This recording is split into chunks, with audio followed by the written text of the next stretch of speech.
नंदकी चक्री शांगधन्वा गदाधरः रथं गपाणि रक्षोभ्य सर्वप्रहरणायुध। सभी मानस प्रेमियों को और सभी के भगवत भाव और बहुत नमन है भैया।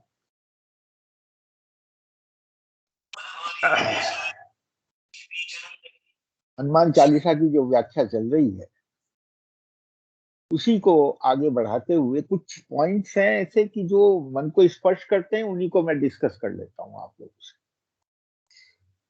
तो इस यात्रा में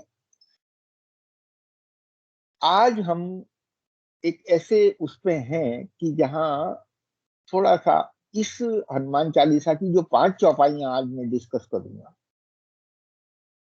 उसके अंदर थोड़ा सा आपको मैं लेके चलूंगा। जो प्रारंभ में दोहा है उसकी आखिरी लाइन पे, 2 दोहे की आखिरी लाइन पे, बल बुद्धि विद्या देहु मोहि हरहु कलेश विकार।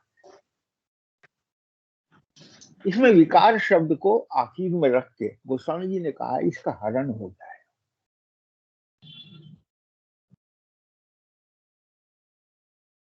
तो इस विकार, क्या विकार हैं हमारे पास, किस तरीके से हमें विकार जो है वो सताते हैं, इस सब की व्याख्या हम आज करें। विकार का स्वरूप क्या है?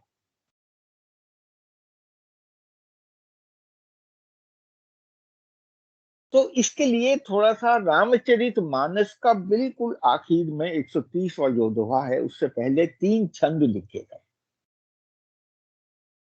उसमें जो बीच का छंद है उसमें एक लाइन है कि सतपंच चौपाई मनोहर ध्यान जे नर उर धरे।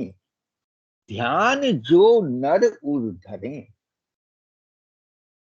ऐसा कोई व्यक्ति जो 7 या 5 चौपाइयां भी श्री रामचरित मानस की अथवा हनुमान चालीसा की या किसी भी, क्योंकि चौपाई मनोहर कहा है इसमें ये नहीं कहा कि रामचरित मानस की हो। सतपंच चौपाई मनोहर, जो मन को अच्छी लगती हो। ध्यान जो नर उर धरे, ध्यान से माने उनको पहले ध्यान किया जाए, उनको पहले जाना जाए। ध्यान का अर्थ ज्ञान है और उर का अर्थ है उसके अंदर, हृदय के अंदर रखा जाए, माने उसके साथ प्रेम हो गया। तो उससे होगा क्या? जो उद धरे, इसमें जो शब्द आया है और जो शब्द, उसमें होगा क्या कि दारुण अविद्या जनित पंच, दारुण अविद्या पंच जनित विकार श्री रघुवर। अब इस जो आखिरी दोहे की लाइन है उसमें बल बुद्धि विद्या देहु। विद्या कौन सी हो कि जो विकारों को हल। और विकार कहां से आते हैं? यहां लिखा है कि दारुण अविद्या पंच जनित। जो जो 5 प्रकार की अविद्याएं हैं हमारे पास, उनसे जो जनित, उनसे जो उत्पन्न हुई विकार होता है, उन्हें भगवान श्री राम जो है वो हल लेते हैं। तो आज का डिस्कशन इसको आधार बनाते हैं। और जो शब्द से रामचरित मानस का प्रारंभ होता है, पहला सोरठा जो लिखा गया है रामचरित मानस का, उसमें पहला शब्द जो है कि जो सुमिरत सिद्धि होए, तन नायक करिबर बदन, करौ अनुग्रह सोए, बुद्धि राशि शुभ गुण सदा। ये वैसे तो गणेश जी की वंदना है, लेकिन इसमें बुद्धि तत्व को बहुत उजागर किया गया।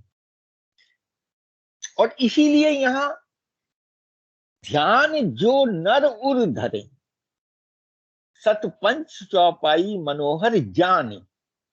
ज्ञान शब्द है, माने जो ज्ञान से जो नर है, इसको ज्ञान कैसे हो? हमें ज्ञान होता है बुद्धि। अब ये जो शब्द है ये हनुमान चालीसा में भी 5 बार आया। 5 अविद्या और 5 ही विकार हैं। आपने देखा होगा हम जिस समय विकारों की गणना करते हैं तो 5 विकार की हम चर्चा करते हैं: काम, क्रोध, लोभ, मद और मोह। जो मत्सर रूपी विकार है वो क्रोध का ही एक दूसरा स्वरूप है, वो द्वेष का स्वरूप है जो कि क्रोध से उत्पन्न हो जाता है। माने द्वेष से क्रोध उत्पन्न होता है, तो एक द्वेष का स्वरूप जो है एक क्रोध है, और एक द्वेष का ही स्वरूप ईर्ष्या है, जिसको मत्सर बोलते हैं। तो ये दोनों विकार एक ही चीज से पैदा होते हैं, द्वेष से पैदा होते हैं, क्रोध भी और ईर्ष्या भी। इसलिए रखा तो इन्हें अलग अलग गया, लेकिन जनक जनक जो है इनका द्वेष है दोनों। तो मुख्यतः ये 5 विकार है। माने इसे ऐसे कह लीजिए, काम और द्वेष और लोभ, और फिर उसके बाद मद, मतलब जिसे अहंकार कहा गया, और उसके बाद अंत में कहा गया है मोह। अब थोड़ा एक एक करके हम इसमें चलेंगे कि कैसे कैसे इसमें हनुमान चालीसा में इसको छेड़ा गया है, इस सांकेतिक भाषा में कहा गया है। यहां जो हनुमान चालीसा में पहली चौपाई में अब पढ़ूंगा, इसमें लिखा है, जहां जो शब्द पहली बार आया कि संकट ते हनुमान छुड़ावे, मन क्रम वचन ध्यान जो ला। जो शब्द आया है, और अब जो शब्द किसके लिए कहा गया है? जो ज्ञान से, जो ध्यान से, जो इसको पढ़ेगा, जो इसको मनन करेगा, जो थोड़ा बुद्धि का इस्तेमाल करके इसको पढ़े। तो अब पहले हमें यह समझना पड़ेगा इस व्याख्या करने से पहले कि विकार का स्वरूप क्या है, विकार हमारे जीवन में किस तरह से प्रवेश करता है। विकार अज्ञान का स्वरूप है। अज्ञान होता है हमें अविद्या से।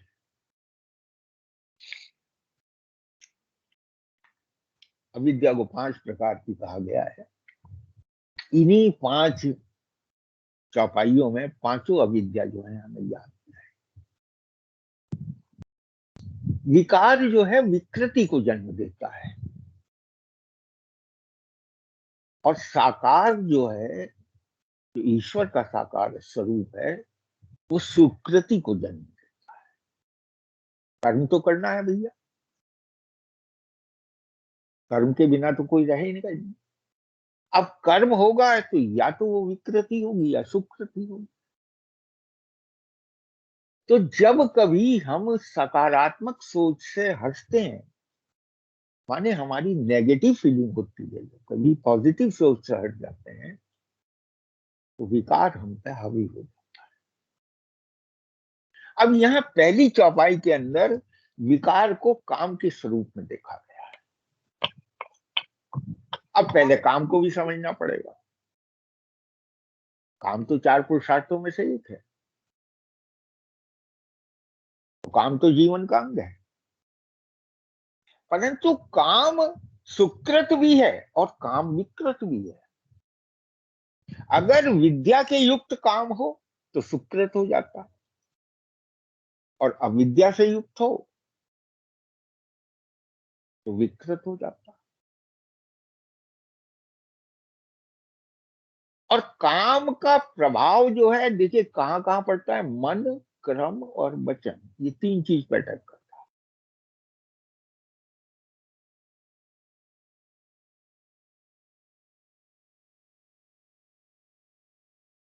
अब काम शब्द को पहले समझे। काम शब्द जो है वो ध्यान करें, हमें जो कारण शरीर है उसमें जो कारण है वो काम है। हमारे शरीर के 3 रूप बताए ना, एक कारण शरीर है, एक स्थूल शरीर है, और एक सूक्ष्म शरीर। सूक्ष्म शरीर में हमारा अंतःकरण आता है, प्रभावित होता है कारण से। जो कारण हम लेकर आए हैं उससे मन प्रभावित होता है। और ये काम जो है हमारा, ये हमारा मुख्य कारण बनता है शरीर के जन्म लेने का, क्योंकि शरीर, हम आए क्यों है संसार में, ये तो कर्म क्षेत्र है।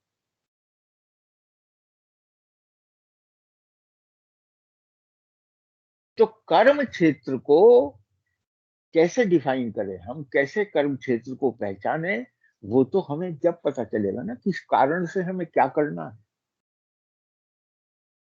और यही काम का स्वरूप है, वास्तविक काम का यही स्वरूप है। अब इस काम में ही अंदर इसके कामना छुपी हुई। कामनाएं तीन प्रकार की है, तीन गुणों के अनुसार चलती है। भौतिक भी है, आध्यात्मिक भी है। उसको कह सकते हैं कि तीन कर्म उससे निर्धारित होते हैं, अकर्म, विकर्म और कर्म। तो कामना का होना जरूरी नहीं है कि वो काम की विकृति को करे, परंतु कामना का विकृत स्वरूप होना विकार को जन्म दे। थोड़ा सा समझने की चेष्टा करना। कामना तो है, परंतु कामना काहे की है? प्रभु का काम करने। जिसको मैंने काज और काम में डिफ्रेंशिएट किया था पिछले उसमें। तो वही हमारा काम जो है, वही कार्य जो है हमारा निष्काम हो जाता है, उसका तो दोष नहीं लगता। परंतु सकाम काम तो फल देता है, फल तो दोनों काम देंगे, परंतु उसमें फल की इच्छा नहीं होती सकाम काम, उसमें निष्काम काम। अब ये इसको महसूस कौन करता है? इसको महसूस करता है सबसे पहले मन। इसीलिए कहा है मन, क्रम, वचन, ध्यान।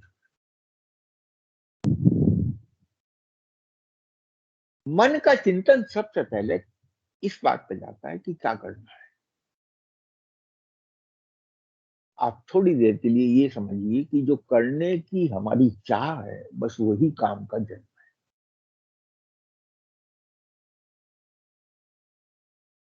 अब अगर उसमें अविद्या से है तो उसकी विकृति हो जाएगी, और अगर उसमें विद्या के युक्त है, बलि बुद्धि विद्या देहु मोहि, तो हरहु कलेश विकार हो जाएगा, वो विकार को, क्लेश को हर लेगा। अब काम का क्लेश क्या है? काम का क्लेश है उस जगह कि जब हम उसके फल की अपेक्षा करते हैं, फलित तो होगा, परंतु फल अगर हमें दिखाई दे भी रहा है तो है तो काम का फल, कामनाओं का फल। हमने किए हैं, जो कर्म किया है उसका फल है। अब इसमें दो तरह का चिंतन हो सकता है। एक कामना है भविष्य के लिए, और एक चिंतन है बीती हुई कामनाओं।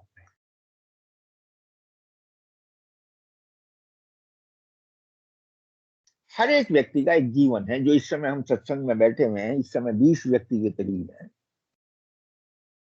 हर एक का एक चिंतन है कि अब तक का जीवन हमने कामनाओं में बिताया है। अब इस जीवन में जो अब तक हमने कामनाएं करी और कामनाओं से हमें कुछ मिला,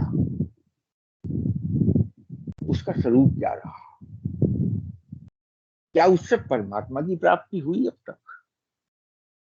यानी परमात्मा की प्राप्त तो है, उसका अनुभव हुआ कि नहीं हुआ?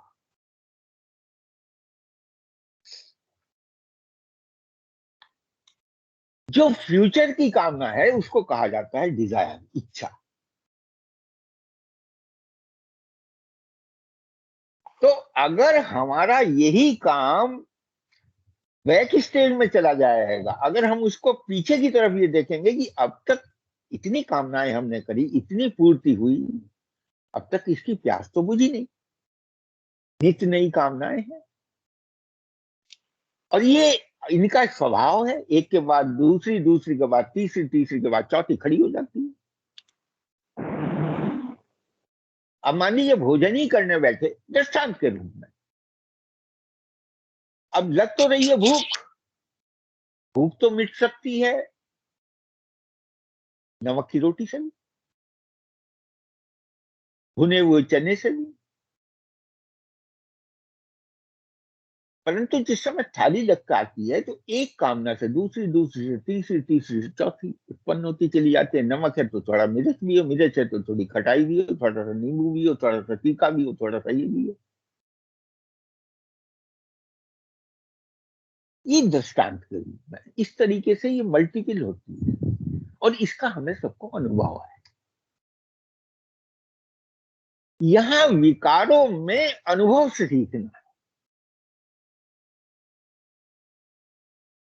विकार सुकृत विकार जो है वो साकार परमात्मा का रूप कब बनेंगे, जब हम अनुभव से ये सीखें कि क्या इस चीज से हमें कुछ अब तक मिला, कोई पॉजिटिव फैक्टर आया हमारी लाइफ में। हमारी लाइफ में तो नेगेटिवनेस है, और नेगेटिवनेस का इसका इससे बड़ा उदाहरण ये हो नहीं सकता कि अभी भी हम पे कमी है। इच्छा क्या है? कमी में जीना। अभाव का भाव ही तो इच्छा है, और यही मेरे हिसाब से दरिद्रता भी है। दुखी क्यों है? क्योंकि हम दरिद्र हैं। दुखी होने का कारण और दूसरा है ही नहीं कि हम दरिद्र हैं। इच्छाएं अधिक हैं, है नहीं हम पे ना। अब उसमें हमारे पास क्या है? ना तो हम पे तन है, ना मन है, ना धन है, क्योंकि संतुष्टि तीनों में ही नहीं है। अब ध्यान करें कि जो ये विकार है, इसका शुरुआत कहां से हुई है? मन क्रम वचन से। इस पे जिसने ध्यान माने, जिसका ज्ञान इसका कर दिया, मन अब तक कहाँ भटका रहा, कर्म कौन से हुए और किस किस तरह से, कौन कौन से वचन। वचन का अर्थ यह है कि जो हमने सुना और जो हमने कहा। वचन का अर्थ ये नहीं है अपने ही वचन पर ध्यान किया जाए, क्योंकि हमें बहुत कुछ कहा गया है। और सच बताऊं, अपने कहे से ज्यादा जो हमने सुना है ना, उस पर ध्यान देने की ज्यादा आवश्यकता है।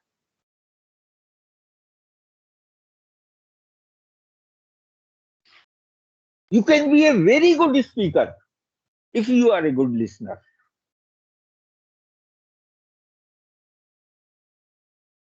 आप तोल के बोलोगे फिर।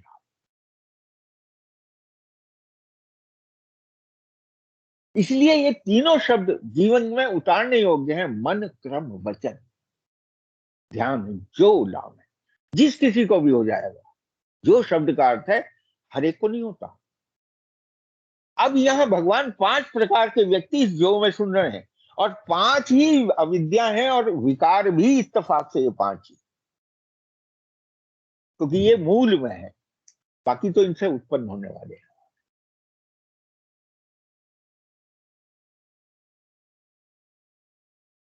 तो ऐसा कह के भगवान ने यहाँ गोस्वामी तुलसीदास जी ने हमें इंगित किया इस जो शब्द के पहली चौपाई पे कि संकट ते हनुमान छुड़ा। यानी जो मे, काम रूपी मेन संकट है, इच्छा रूपी संकट है। अब इच्छा का निवारण कैसे? अगर हम पास्ट को देखते हैं तो क्या वो इच्छाएं, हमारी इच्छाएं जितनी भी हैं, अगर उसमें से कुछ पूरी हुई है, कुछ नहीं हुई, तो अगर हमारी इच्छा से है सब कुछ, तो सारी पूरी होनी चाहिए थी। और इसमें पूरी होने वाली कम मिलेंगी, और जो अधूरी रह गई वो ज्यादा मिलेंगी। इसका मतलब क्या है? इसका मतलब यह है कि इच्छा तो किसी और की है, वहां तक अभी हमारा ध्यान गया ही नहीं। जो कुछ हमारे साथ हो रहा है, वो तो किसी और की इच्छा से हो रहा है। इस तरह से आपको खुद ही अपने मन को टटोल के ये रास्ता मिल जाएगा कि इच्छा, अपनी इच्छा तो बिल्कुल कोई करने का कोई फायदा ही नहीं है। अपनी इच्छा तो होनी ही नहीं है, हरि की इच्छा से ही होना है। और इसको जगह जगह जगह जगह मानस के अंदर भी और गीता के अंदर भी भगवान ने कई जगह कहा है कि तू कर्म पर ध्यान कर, माने काम की वृत्ति पे ध्यान कर। होना क्या है ये मेरी इच्छा पे छोड़।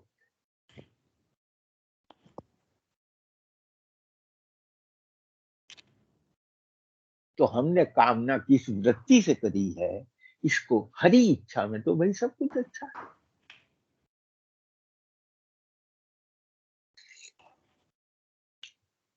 और एक बात बतला दूं, संसार में अगर आप जाओगे ना, उसकी इच्छा, संसार मतलब स्वयं का, हमारा रूप भी संसार का है, हमारा रूप परमात्मा का है।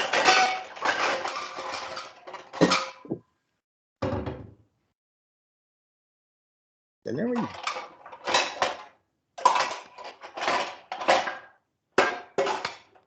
आवाज आ रही भैया कहीं से? हाँ। तो ये जो है, इसको हम अगर थोड़ा सा भी बारीकी से इसका अध्ययन करेंगे तो ये हमारे समझ में आ जाती है। अब दूसरी चौपाई लेंगे। दूसरी चौपाई आती है इसमें, और मनोरथ जो कोई लावे सोई अमित जीवन फल। इसमें कोई शब्द है, दो चौपाइयों में जो के साथ कोई है। ये कोई शब्द जो है दो बार कहा गया है, और वो शायद मुझे ऐसा लगता है कि गीता का जो वो स्वामी जी ने वो श्लोक है उसे ध्यान में रख के किया है कि मनुष्य नाम सहस्त्रेषु कश्चित् तपि सिद्ध है, और उनमें से भी कोई एक, सहस्त्रों में से कोई एक तो सिद्धि की तरफ बढ़ता है, और उन सिद्धों में से कोई एक तत्व की तरफ। दो दफे छलनी लगाई। हम कहते हैं ना, जिस समय हमें ज्यादा बारीकी से साफ करना होता है कि एक दफा और छान ले, शायद कुछ रह गया। इसमें कहा है और मनोरथ जो कोई ना। मनोरथ कहते हैं मन की इच्छा को। देखिए, मैंने पहले ही आपको इच्छा का इसी वजह से, क्योंकि यहाँ आने वाली चौपाई इसको और शुद्ध करेगी। क्योंकि द्वेष कहां से उत्पन्न होता है? जब आपके मंशा के मुताबिक कोई चीज ना हो।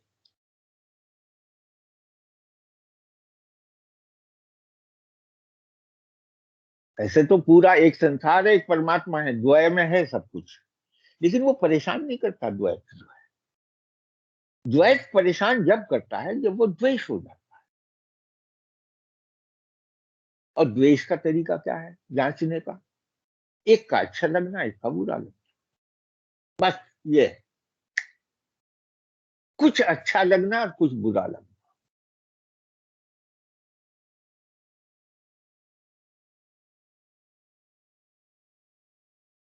बस यही द्वेष है। यहीं से जन्म होगा। अब ये जो मनोरथ है, जो इच्छा है आपकी, इसको कहा है यहाँ मनोरथ। माने तेरे मन के रथ के ऊपर कौन सी इच्छा बैठी हुई?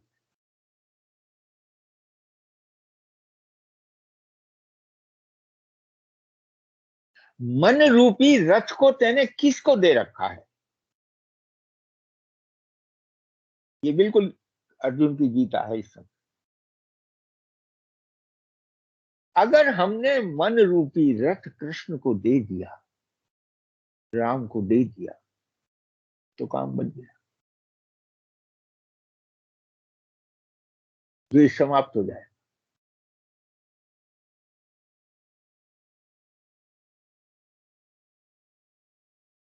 देखिए, ध्यान करें। तो इसलिए ये जो और मनोरथ जो कोई लावे, ऐसा मनोरथ, ऐसा ऐसे मन का भाव जिस किसी के भी आ जाएगा, आगे क्या कहा है, सोई अमित जीवन फल पावे, उसे जीवन का फल मिलेगा। अब ये जो द्वेष है, अगर इससे मुक्त होना है तो समझ लीजिए जीवन का वास्तविक फल आपको मिल जाए।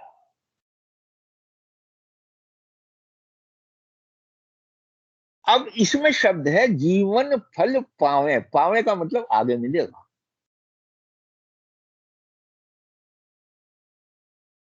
लावे का मतलब है इस समय, मिलेगा आगे। अब देखिए, आपको बच्चे का कोई बुरा काम अच्छा नहीं लगा,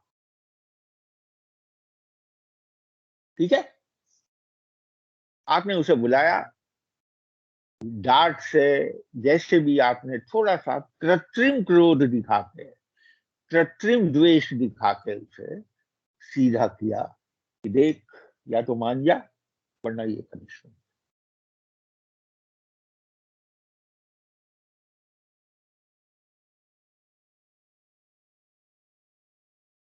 कभी मन को हमने अपने ऐसा समझाया?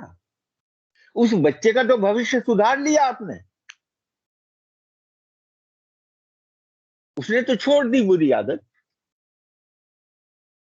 परंतु क्या मन को इस तरह से समझाया कृत्रिम क्रोध करके कि देख या तो मान जा, अन्य दो, अब तक तेरा हाल हुआ है ना, कुड़ के मरा है, कोई होगा। पहले में चिंतन पास्ट का था, इसमें भविष्य को बनाने के लिए वर्तमान का चिंतन।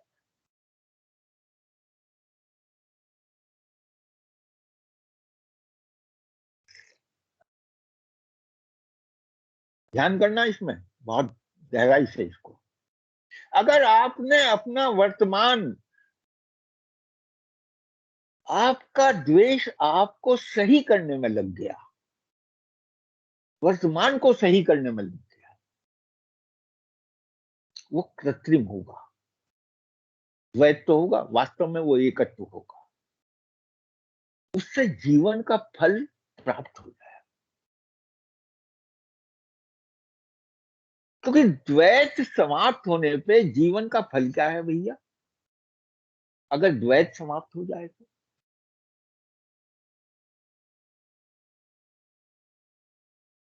तो बेटा क्या लगता है जीवन का फल? एक आधा प्रश्न पूछ लेता हूं मैं ऐसे ही बीच में।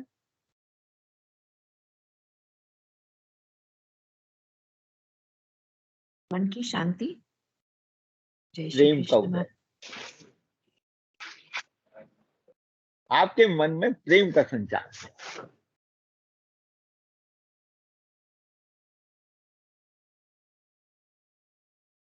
मन की शांति तो जैसे ही आप अपने मन पे सोचना शुरू करते हो तो ना आ जाती है, क्योंकि शांत मन से ही ये सब कुछ सोचा जाता है।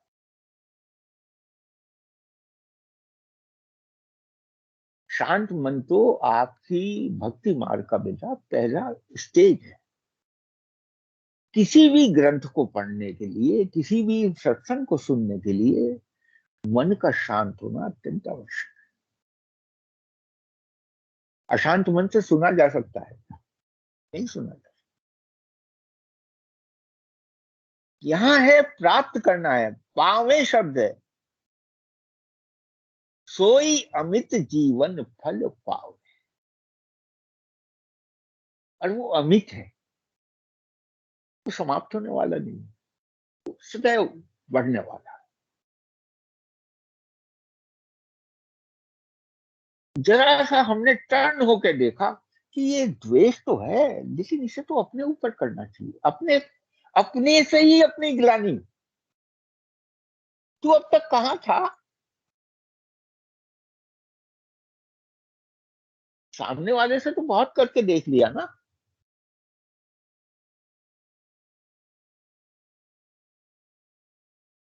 कभी कभी खींच नहीं आती तेरे से कितनी बड़ी गलती होगी। वो हो सकता है उससे लाभ हानि प्रभावित होती हो किसी जगह, परंतु ध्यान करें यहाँ जो खींच की मैं बात कर रहा हूँ, जो आपके मन को सुधार दे, जो आपके कर्म को सुधार दे, जो आपके वचन को सुधार दे।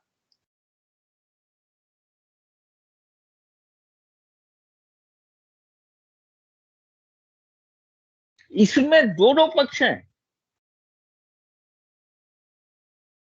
काम में भी और क्रोध में भी। क्रोध माने द्वेष, द्वेष युक्त भाव जो है, दोनों पक्ष है। मैंने काम में भी आपको, इसमें भी दोनों पक्ष। और मनोरथ जो कोई ना, मन के रथ पे पहले देखो कौन बैठा हुआ। पहले ही शब्द में मनोरथ कह दिया वो।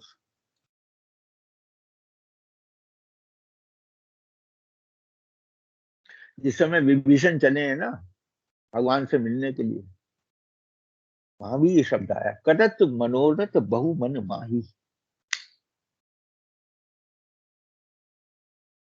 क्योंकि जहां से लात लगी थी ना, वहीं से राम का मनोरथ था। मन के रथ पर राम को बिठा दिया था।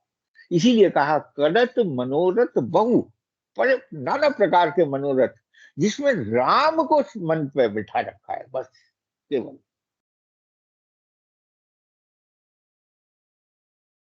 उसकी ही मर्जी से वे मन के रथ पे आ रहे हैं मनोरथ।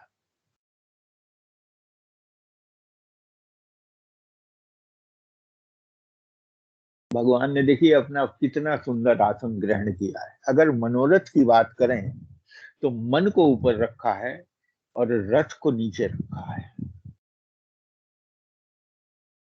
भगवान ने कहा मन को पहले रख, रथ को तू मेरे लिए छोड़ देना। तू तो अर्जुन की जगह बैठ, मैं नीचे बैठूंगा। बस इन घोड़ों की, मन के जो 4 घोड़े हैं, इनकी बागडोर मेरे हाथ में।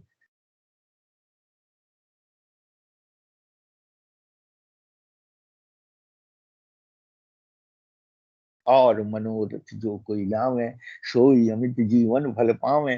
अब हम तीसरे जो की तरफ चलेंगे। संकट कटे मिटे सब पीरा, जो सुमिरै हनुमत बल। यहाँ संकट को काटा है और उस संकट से जो पीड़ा उत्पन्न होती है उसको मिटाया है सदा सदा। कैसे कहा है कि जो सुमिरै हनुमत बल। हनुमान जी जो विशाल विशेष रूप से जिसका बल है, जिसके अंदर, वो कौन सी चीज है जिसको सुमरने से आपकी सारी विशेष रूप से बल है।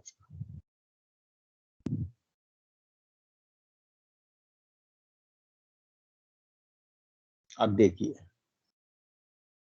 अब लोभ, आप, ये है लोभ के ऊपर। कौन सा संकट है भैया हमारे पास? लोभ का। हम काहे का लोभ करते हैं? धन का ही करते होंगे सब, या धन से खरीदी हुई वस्तुओं का।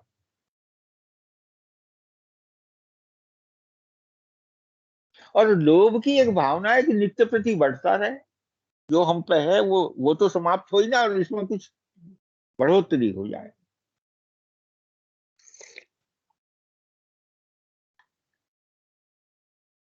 अब देखिए, थोड़ा सा ध्यान दें इस पे। इसकी पीड़ा क्या है?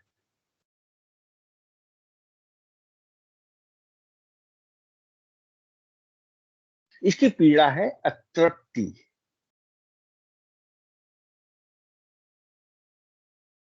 संतुष्ट नहीं होता।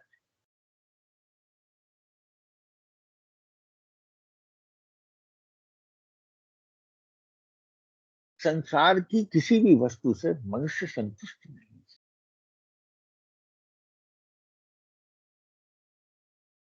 और शांत मन से ही ये विचार आ सकता है मन के। आप पे सबसे बड़ा धन, धन तो खर्च होने के लिए होता है भैया, धन जोड़ने के लिए है क्या? भाई जिसने जोड़ लिया वो ठीक है उसका, लेकिन होना तो वो खर्च है। चलो तुमने आज जोड़ लिया, जोड़ के रख लिया, लेकिन कभी ना कभी तो वो खर्च होगा, क्योंकि उसकी तीन गति है। या तो उसे दान कर दो, या भोग कर दो, या नाश हो तो जाना ही है उसका, वो भी उसकी गति है, वो तो चलायमान है।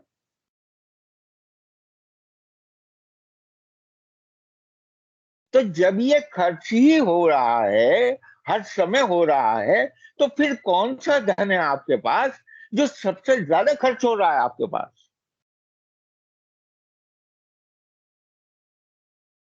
इसीलिए ऊपर के शब्द में उस चौपाई में जीवन को कहा है। आपका जीवन का समय जो है वो सबसे अधिक मूल्यवान धन आपके पास।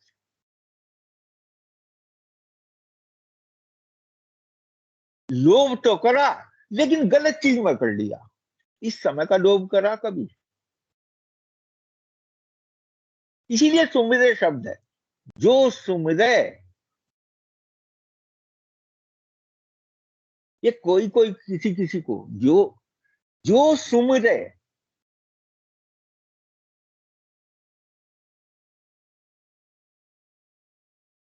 इस समय का लोभ कितने व्यक्तियों को है? एक दोहा मैं अक्सर पढ़ा करता हूं और मुझे बड़ा प्रिय है वो। दादू दादू का है दोहा वो, कि दादू जैसा नाम था, या दादू जैसा नाम है, वैसा लीनो नाई।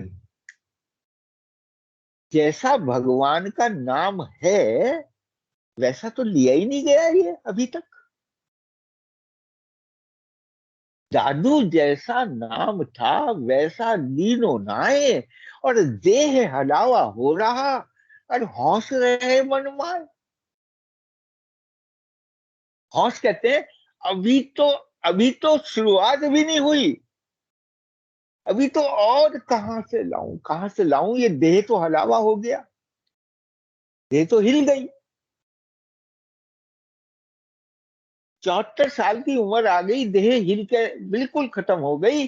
अब इसके बाद समय कहां से लाऊं, देह हलावा हो रहा, और हौस रही मनवाए।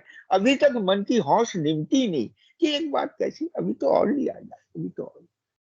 जैसा नाम था वैसा नहीं लिया, संतुष्टि तो मिली नहीं इसमें अभी। अरे अगर अगर लोभ ही करना है तो इसका करो ना।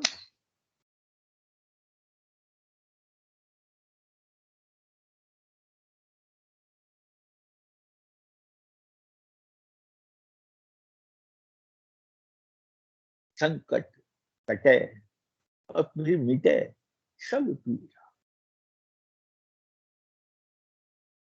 इस असंतुष्टि में भी पीड़ा नहीं है। ये जो दादू जी की हौस है, इसमें पीड़ा नहीं है भैया, हौस रही मनवा, मन में रह गई ये बात। देह हलावा, देह तो साथ छोड़ गई, कहां से लाऊं?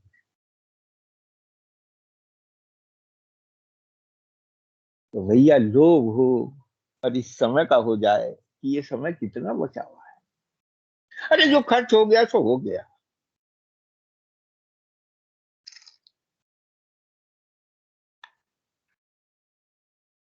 इसीलिए सुमिरे शब्द है, जो सुमिरे।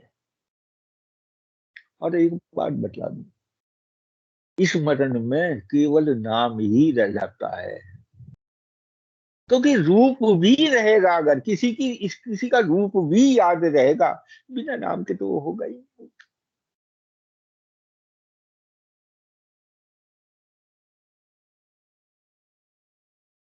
और स्मरण से अधिक बलशाली तत्व कोई दूसरा नहीं, कलयुग में तो है नहीं।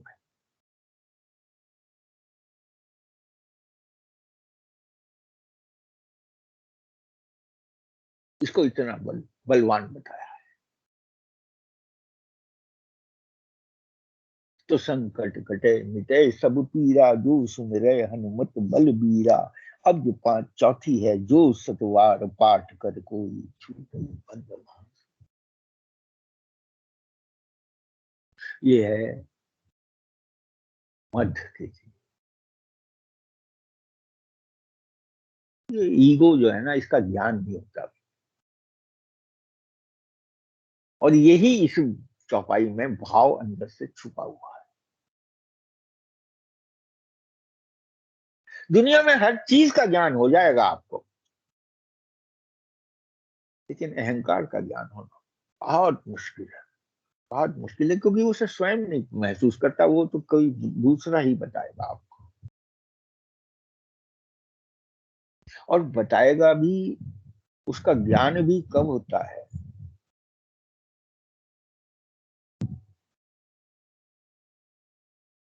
बस वो तो भगवान की कृपा से ही होगा।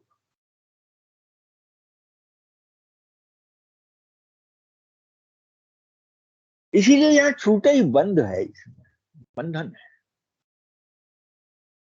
सच बताऊं आपको, मुझे आपको किसी चीज ने नहीं बांध रखा, एक केवल और केवल अहम ने बांध रखा है, क्योंकि उसका भी हमने विकृत रूप ले रखा है।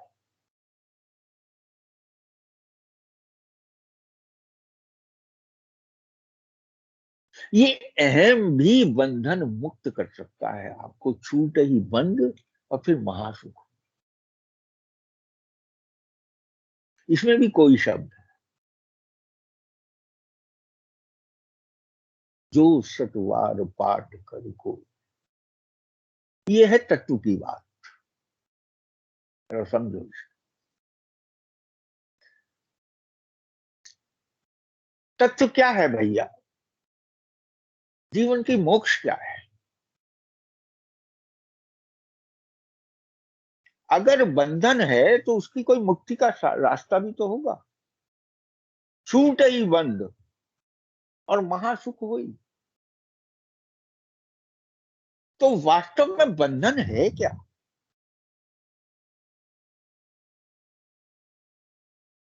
बंधन है मैंने किया।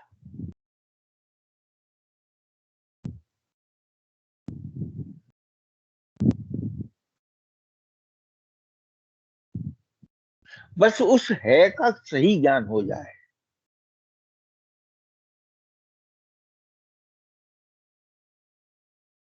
ये जो है, जो तेरे अंदर है, बैठा हुआ है, इसका तुझे सही ज्ञान हो जाए, वो तुझे बंधन मुक्त कर दे।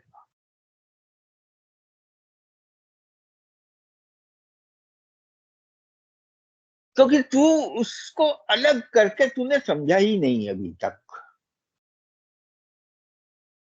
और मद जो है ना, मद में नशा होता है, माने वो किसी और के प्रभाव में अपना वास्तविक तत्व भूल जाता है उसके। मद से ही मदिरा बनी है भैया, शब्द।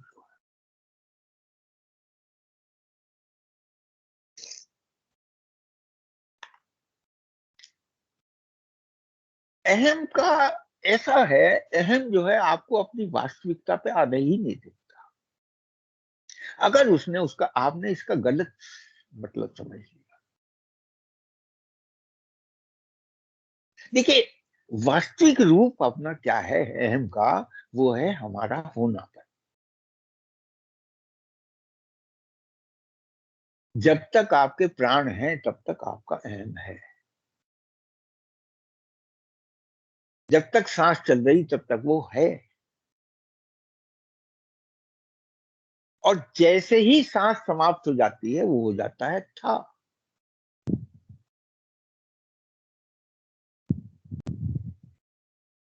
बहुत बीमार आदमी लेटा हुआ हो बिस्तर पे, और किसी का ये है कि अब गया अब गया अब गया, और उससे पूछो कैसी हालत है, वो है कब तक रहेगा? जब तक उसमें प्राण है। बस यही अहम का स्वरूप। अहम माने है।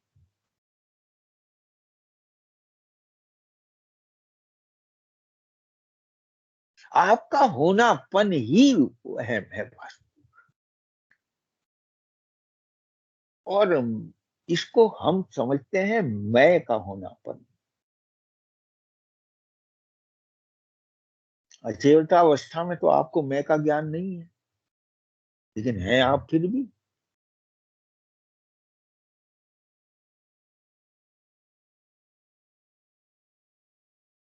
यही तत्व है भैया, जिसको गीता के अंदर कहा है, हजारों में से कोई एक, और फिर उन हजारों में फिर उनका कोई में भी कोई कोई एक निकलता है जिसको इसका ज्ञान।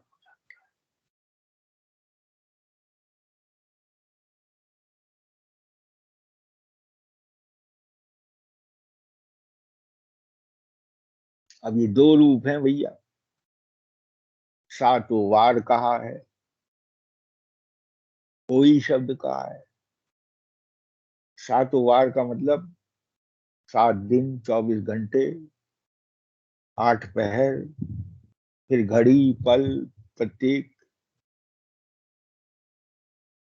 माने कॉन्स्टेंटली जो इस भाव के अंदर दृढ़ रहेगा, वो अपने अहम के वास्तविक स्वरूप को जान जाए। तो जो अविद्या है वो विद्या में परिवर्तित हो जाती है। ये अविद्या है, अज्ञान अविद्या है, अज्ञान से उत्पन्न है। और आप तो सब तो गीता के शोधक हो, आपको समझाना तो कोई ऐसा है जैसे सूर्य को चिराग दिखाने वाली बात है। तो जो भाव मुझे चौपाइयों में दिखता है, मैंने वो भाव आपसे यहाँ शेयर कर रहा हूँ। तो जो सतवार पाठ कर कोई कोई कोई एक तत्व तक पहुंचता है। अंतिम जो यह पढ़े हनुमान चालीसा, उसमें शब्द क्या है, हो है सिद्ध, सिद्ध शब्द आया, और साखी को।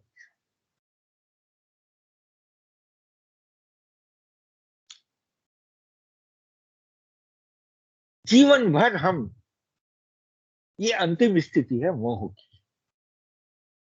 मोह से कैसे मुक्त हो जाए, मोह का अर्थ क्या है भाई? मोह अहम और मम का सम्मिलित रूप है।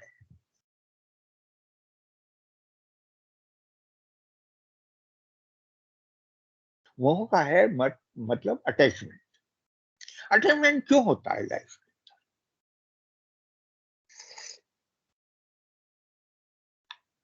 इसका जो सम्मिलित रूप है अहम का और मम का, जो है भी और मेरा है, बस ये इसका नाम मोह है। और देखिए एक चीज समझ लीजिए, ऊपर की चौपाइयों में मैंने कहा मद, और यहां कहा मोह। भगवान के दो नाम है, मद न, न और लगा दो उसमें, मदन। और नीचे मोह, न और लगा दो उसमें, मोहन। मदन मोहन क्या भगवान का नाम नहीं है? अगर मद को भी नकार दिया और मोह को भी नकार दिया तो मदन मोहन तो तू हो गया भाई।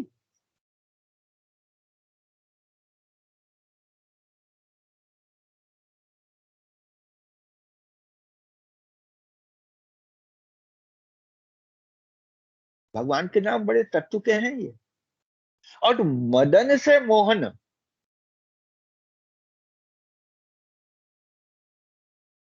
मोहन मदन कहीं भगवान का नाम नहीं है, मदन मोहन है। को अहम छूटे तब तो मोह का पता चले, वास्तविक मोह कौन सा है। अहम छूट के हो सकता है कि ज्ञान हो जाए, लेकिन मोह छूट के प्रेम हो जाए, और वो प्रेम आपका नहीं रहेगा, एक पक्षीय हो जाए।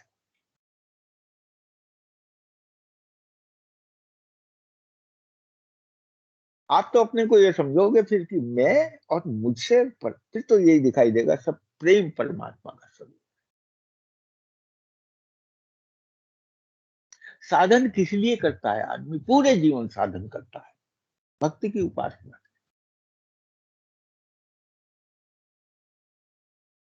साधन जब अंत हो जाता है, साधनों का जिस समय अंत हो जाता है, तो जहां तमाम सिद्धांत साधनों का अंत होके, जिस समय अंत हो जाता है, साधन का अंत होके मनुष्य सिद्ध हो जाता है। और सिद्धि में सारे सिद्धांत जो है समाहित होते हैं। उसका वास्तविक रूप क्या है? उसका वास्तविक रूप सिद्धि नहीं है, क्योंकि सिद्धि में अगर वो रह गया, इससे आगे बढ़ना है। सिद्धि में तो फिर प्रसिद्धि आ जाएगी, वो भटका देगी। यहां से आपको शुद्धि का मार्ग,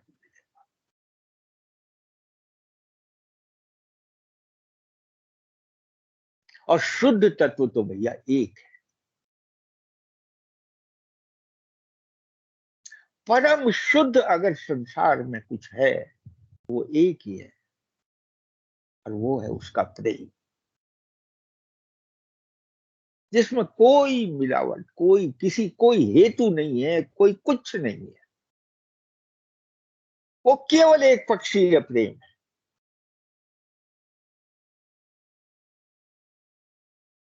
मेरे पास समय नहीं है, अगली बार में इसके ऊपर एक कवितावली का वो है, छंद है, उसके अंदर गोस्वामी जी ने इसे बिल्कुल पूरी तरीके से लिखा है इसको। इस समय याद आया है वो।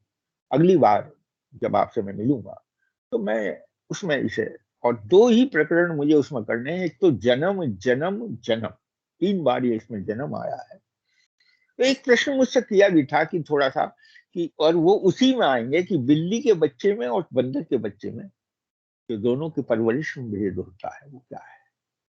तो ये सारे प्रश्नों के उत्तर अगली दफे में रखूंगा। परंतु यहाँ तो जो मोह का शुद्धतम स्वरूप है, जहां मोह और है दोनों से मुक्ति हो जाए, मोह माने मेरा और है माने है, इन दोनों से मुक्ति हो जाए, उसे ही मोह की मुक्ति कहा गया।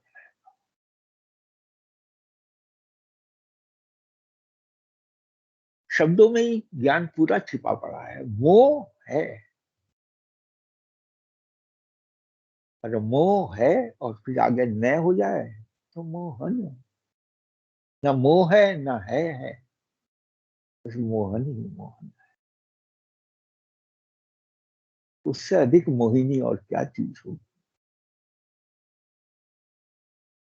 तो यहाँ आके अपनी वाणी को विराम दूंगा। हो सकता है थोड़े से शब्दों में मैंने अपना, क्योंकि मुझे आज समय का पता नहीं है कितना समय हो गया, मेरे पास घड़ी नहीं है। मैं यहाँ बैठा हुआ हूँ और सिंगापुर में हूँ इस समय। तो बस बैठे बैठे जो भी इस समय भाव आए वो आपके सामने व्यक्त कर दीजिए। किसी का कोई प्रश्न हो, कुछ हो, और मुझे क्षमा करते हुए मेरी अनुचित बात को, वाणी को आप कृपा करके, किसी का भी कोई प्रश्न हो तो मुझसे पूछें। मैं कोशिश करूंगा कि आपकी कोई शंका हो तो उसका समाधान। सीताराम, सीताराम, सीताराम।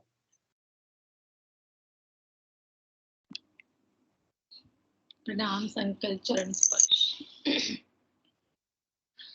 किसी महात्मा का कोई प्रश्न है, कुछ है तो प्लीज पहले आप अंकल से पूछ सकते हैं।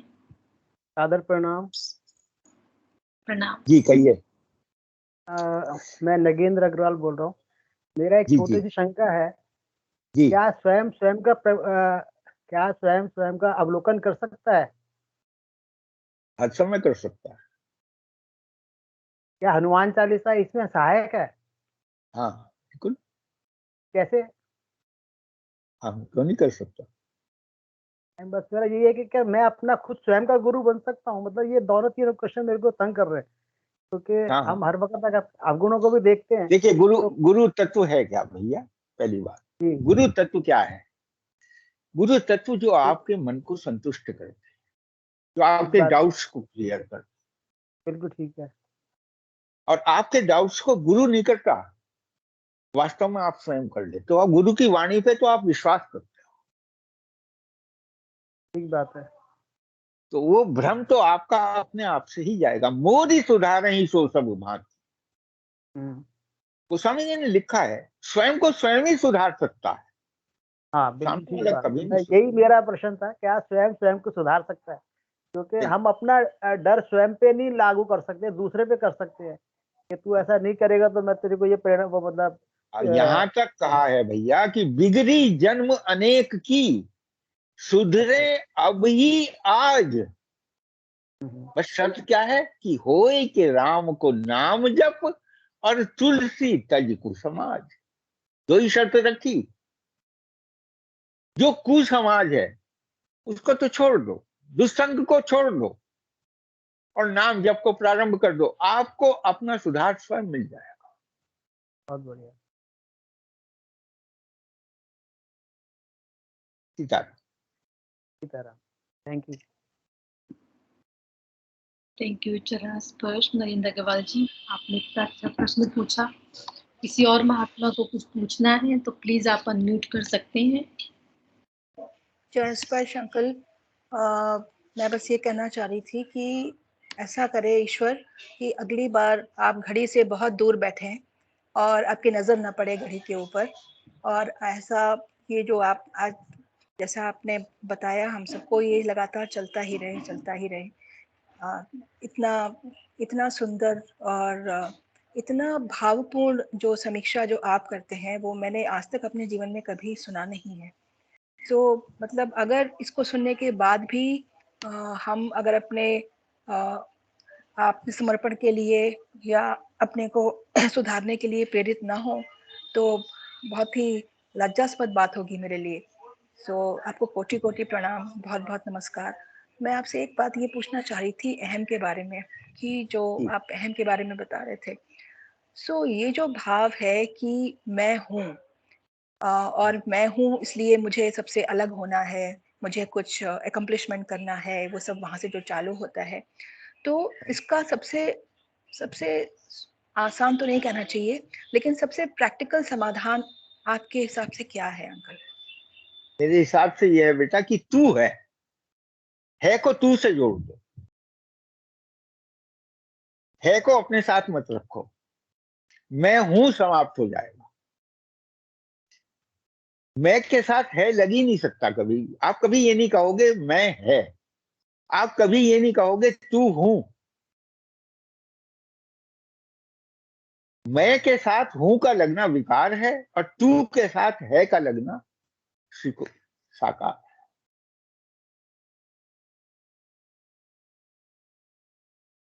जब तक मन के अंदर एक ही भाव नहीं रहेगा, मैं को नगण्य करके तू ही तू है।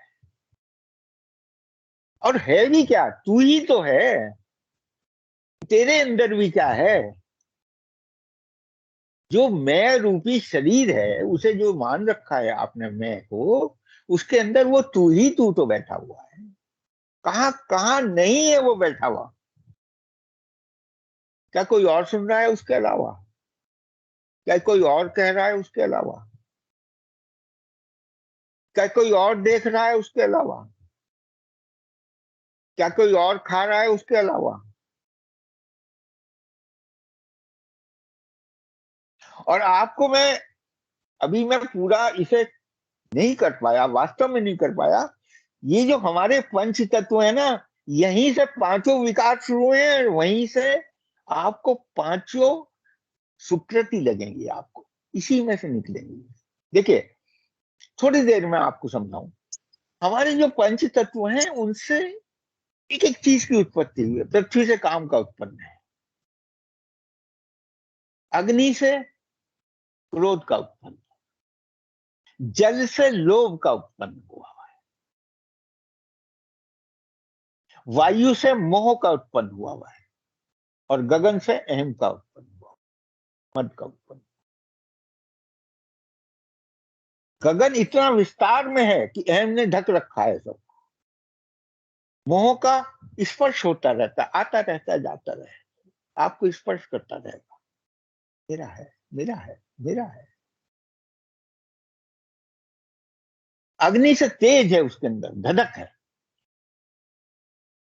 द्वेष उत्पन्न है उसके अंदर। पृथ्वी से काम है, पृथ्वी जननी है, सब चीजों को जन्म देती है। और जल में संचय की प्रवृत्ति है। जल हमारे शरीर में सबसे अधिक मात्रा में होता है, जलीय संचय, उसमें लोभ होता है। कहां कहां तक आपको नहीं मिलेगा।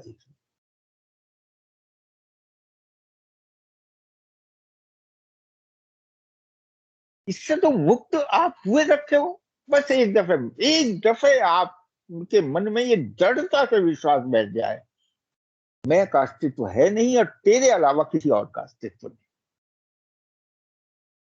मैं तो झूठा ही झूठा है, सब जगह झूठा है।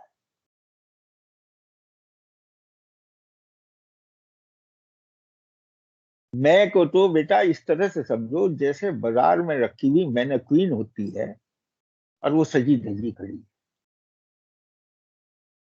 है, कुछ नहीं, आकर्षित कर रही है। लगेंगी फिलोसफिकल बात, लेकिन जब प्रेम में डूब जाओगे तब वैसी ही लगेगी।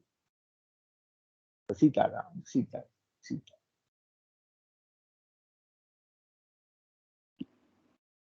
थैंक यू अंकल, बहुत सुंदर। एक्चुअली आज का अगर हम पूरा सेशन देखें तो इतने सारे प्रैक्टिस पॉइंट्स हैं हमारे खुद के लिए। हमें मतलब खुद को सोचना पड़ रहा है, खुद को इंट्रोस्पेक्ट करना पड़ रहा है कि कहाँ कहाँ पे हम गलतियां कर रहे हैं, क्या हम सोच रहे हैं। अभी से वीरा जी ने भी आपसे एक प्रश्न पूछा अहम के बारे में, तो सबसे पहले जो आपने इतना अच्छे से बताया कि मैं को तू में कन्वर्ट कर दो। तो एक भजन जो हम हमेशा इतना अपने सत्संग में भी बोलते हैं कि मेरा आपकी कृपा से सब काम हो रहा है, करते हो तुम कन्हैया मेरा नाम हो रहा है। तो पूरा जो सरेंडर है वो भगवान के चरणों में हमें छोड़ देना चाहिए। तो सबसे इम्पोर्टेंट मतलब मोस्ट इम्पोर्टेंट प्रैक्टिस पॉइंट हमारी लाइफ में यही होना चाहिए। दूसरा, आपने जो मदन एंड मोहन का जो इतना सुंदर आज डिस्क्रिप्शन दिया है अंकल, मतलब हमें लगता है कि हमारे सत्संग पर जितने भी लोग हैं सबको ये दोनों नाम आते ही आप हमेशा याद रहेंगे कि आपने इन दोनों शब्दों का इतना सुंदर विवरण हमें दिया था। और एक बात आपने पहले भी हमें बताई थी कि ज्ञान का जो अभिमान है वो हमको बहुत जल्दी हो जाता है कि मुझे ज्ञान है, पर बहुत बड़ी विडंबना है हमारे जीवन की कि हमें अभिमान का ज्ञान नहीं होता। वो सिर्फ हमें गुरु की और भगवान की कृपा से हो सकता है। तो आप जैसे इतने सब लोग हमारे जीवन में हैं जो बार बार हमारे पास में इतने अच्छे रिमाइंडर भेजते हैं और हमें बताते हैं कि सबसे पहले इस मद को निकालो, इस मोह को निकालो। जब तक हम इस मद और मोह को नहीं निकालेंगे तब तक मदन मोहन हमारे जीवन में नहीं आएंगे। बहुत सुंदर सेशन था अंकल। किसी और महात्मा को कुछ भी शेयर करना है तो प्लीज आप अनम्यूट करके कर सकते हैं। और हमारे बहुत अहोभाग्य अंकल कि हमको इतना गुण ज्ञान आपसे सुनने के लिए मिल रहा है। हम बहुत आभारी हैं अंकल आपके। प्लीज किसी और सीता। कुछ भी शेयर करना हो, कुछ पूछना हो तो आप पूछ सकते हैं अंकल से।